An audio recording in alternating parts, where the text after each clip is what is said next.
nakakabahalang katotohanan. Wala pong ligtas sa palpak na serbisyo ng kuryente. A good day, colleagues.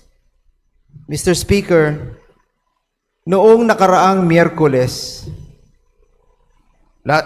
last week po, habang ginaganap ang sesyon dito mismo sa mababang kapulungan, nagkaroon tayo ng sunod-sunod na power interruptions. Naputol ang deliberasyon, naantala ang trabaho, at muling pinaalala sa sambayanan ang isang nakakabahalang katotohanan. Wala pong ligtas sa palpak na serbisyo ng kuryente. Kung ang Kongreso ng Republika mismo ay hindi ligtas sa palpak na kuryente, paano pa kaya ang ordinaryong Pilipino?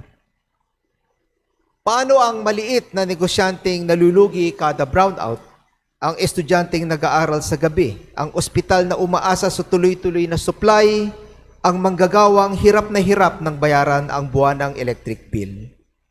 Mr. Speaker, hindi po ito simpleng aberya. This is the accumulated failure of an energy system that promised competition, efficiency, affordability, and reliability, but has failed to fully deliver on all four. May I remember this august chamber that on the 26th of June 2001, the day EPIRA took effect, EPIRA promised 1. Stability, 2. Efficiency, and 3. Relief for power consumers.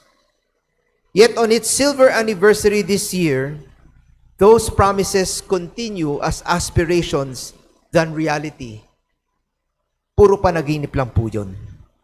Mahigit 2 dekada matapos ipasa ang EPIRA, nananatiling kabilang ang Pilipinas sa may pinakamahal na singil sa kuryente sa Asia, habang patuloy tayong nakakaranas ng manipis na reserves, yellow alerts, red alerts, forced outages, at rotating brownouts. At ang pinakamasakit, sa tuwing tumataas ang gastos ng sistema, walang pag-aatubiling ipinapasa ito sa consumer. Generation charge, pinapasa.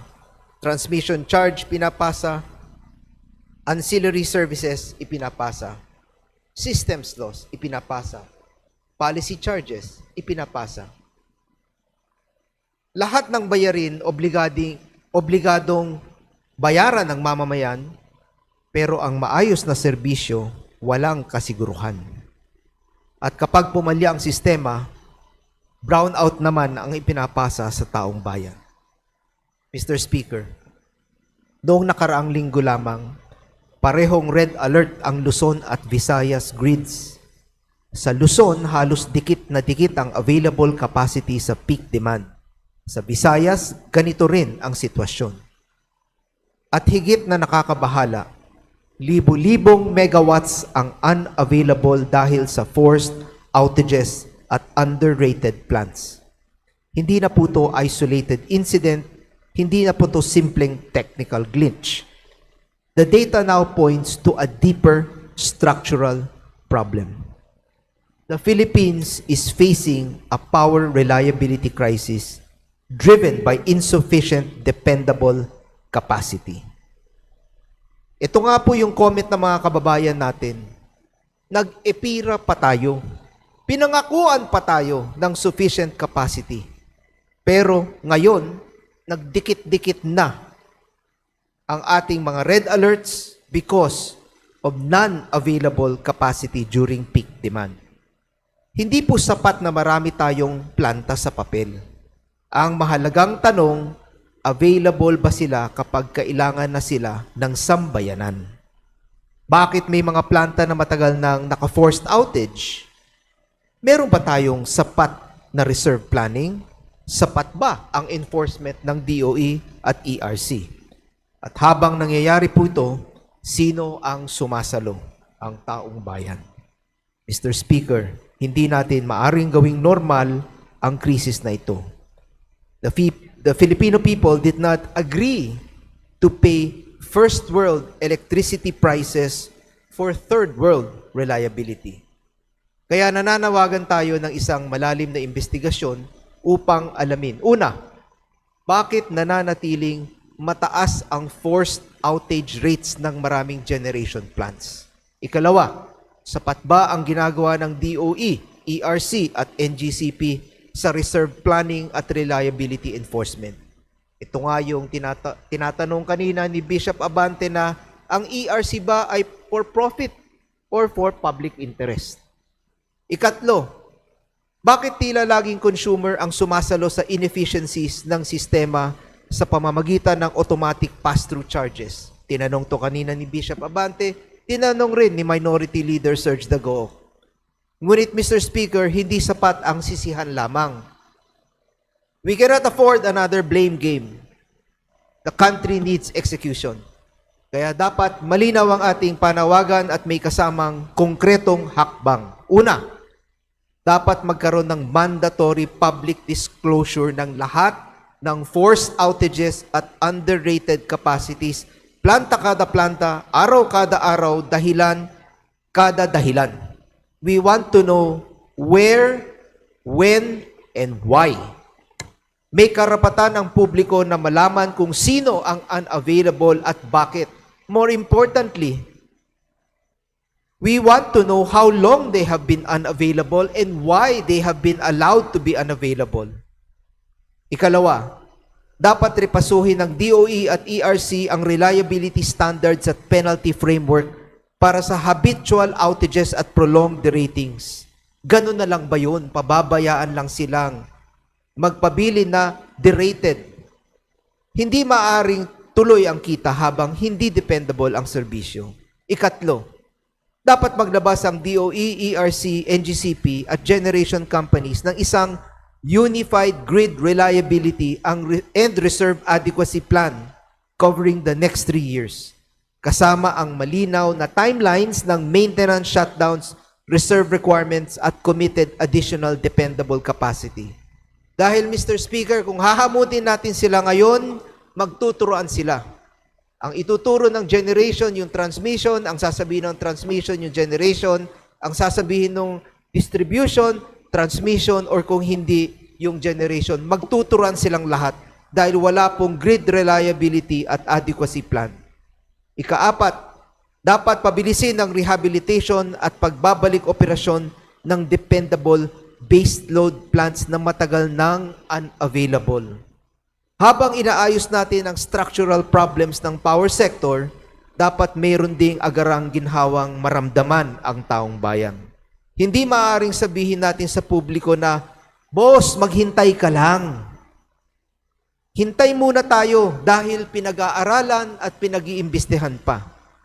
In the meantime, Congress therefore must immediately review, suspend, reduce, restructure, or remove pass-through charges that are patently unfair, excessive, outdated, or no longer justifiable. Dahil kung ang consumer ang laging sumasalo ng inefficiency ng sistema, may obligasyon tayong bawasan ang mga pass-through charges na hindi makatarungan. At ito yung sinasabi kanina ni Minority Leader Serge Dagohoc, let us begin with system loss charges at maging ang VAT sa systems losses. Bishop Abante also mentioned this. Napakalaking tanong po nito. Bakit po pinagbabayad ang consumer para sa inefficiencies at technical losses ng sistema? Hindi na nga niya natanggap yung kuryenteng yun. Loss na nga yun. China-charge pa sa kanya at binubuwisan pa siya. Dapat ding repasuhin ang stranded costs at stranded debts ng dating NPC na patuloy pa rin ipinapasa sa ilalim ng universal charge. I do not know if you are aware that the NAPOCOR mistakes and charges are still being charged to us after 25 years. We are still paying for those past sins. Kasama rin dito ang agarang audit ng universal charge for missionary electrification. Magkano ba ang nakokolekta sa missionary electrification? Saan po ito ginagamit? May naging resulta ba? At bakit hanggang ngayon ay patuloy pa rin itong lumalaki sa electric bill ng taong bayan? Dapat ring suriin kung ang mga socialized charges tulad ng senior citizens discounts at lifeline subsidies ay dapat pa bang ipinapasa direkta sa paying consumers o dapat nang ilipat sa national budget bilang malinaw na social policy expenditure ng gobyerno. At kailangan ding repasuhin ang fit-all at JAOL mechanisms upang matiyak na ang energy transition ay hindi nagiging automatic financial burden sa ordinaryong Pilipino nang walang sapat na transparency, accountability at consumer protection. Hindi po natin sinasabi na ayaw natin ng green energy.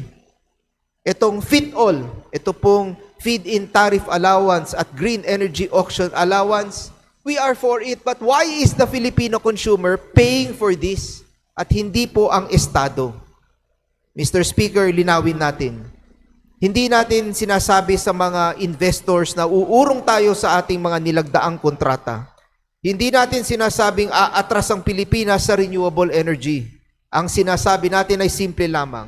There must be a fairer and more transparent way of funding public policy objectives.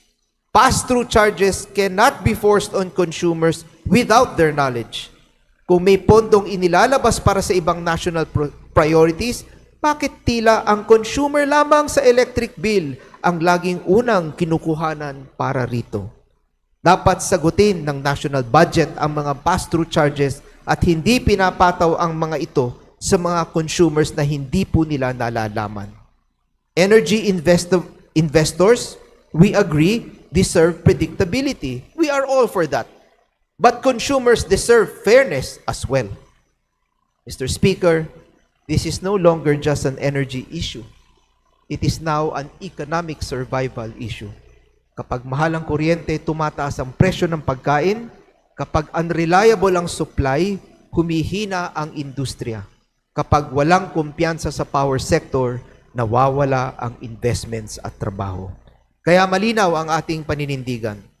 The Filipino consumer cannot continue absorbing all the costs while absorbing all the risk as well. Panahon na upang itigil ang kultura ng automatic pass-through charges without corresponding accountability at panahon na upang aminin na kung may pagkukulang ang EPIRA framework matapos ang higit 2 dekada, may tungkulin po tayong ayusin ito, hindi bukas, hindi sa susunod na taon, kung hindi po ngayon na rin. Simple lang ang hinihingi ng taong bayan. Murang kuryente, maaasahang kuryente, at makatarungang serbisyo. Marami pong salamat, Mr. Speaker.